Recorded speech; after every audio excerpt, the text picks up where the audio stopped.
আসসালামু আলাইকুম ওয়া রাহমাতুল্লাহি ওয়া বারাকাতুহু। সংগ্রামী ভাই এবং বন্ধুগণ, আজকের বরিশাল বিভাগে এই সমাবেশ মূলত আমাদের এই বরিশাল অঞ্চলের সেই খ্যাতিমান কোরআনের পাখি আল্লামা হযরত দেলোয়ার হোসেন সাঈদী রাহিমাহুল্লাহকে অন্যায়ভাবে মেডিকেল ক্লিনিকের মাধ্যমে হত্যার প্রতিশোধ নিয়ে একটি ইসলামী কল্যাণ রাষ্ট্র প্রতিষ্ঠার সমাবেশ।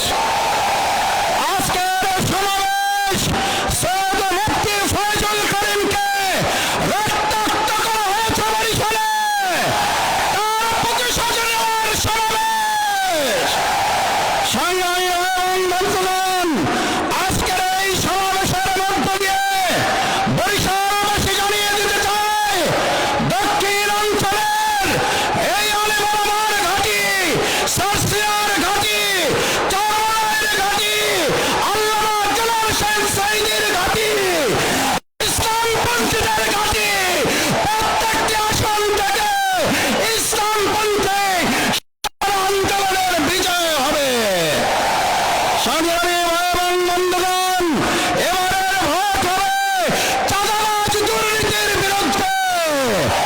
এবারের ভোট হবে আলেমাদের ফাঁসির প্রতিবাদে। এবারের ভোট হবে আলেমাদেরকে হত্যার প্রতিবাদে। এবারের ভোট দিয়ে যারা কেন্দ্র দখল করে ইলেকশন ইঞ্জিনিয়ারিং এর চিন্তা করছেন, স্পষ্ট ভাষায় এই বেল্ট পার্কের লক্ষ জনতার দিকে তাকিয়ে দেখুন। কোন রকম ষড়যন্ত্র করলে আমরা প্রত্যেকে হওয়া উচিত, আর ভোটের দিন হবে 5ই আগস্ট। সুতরাং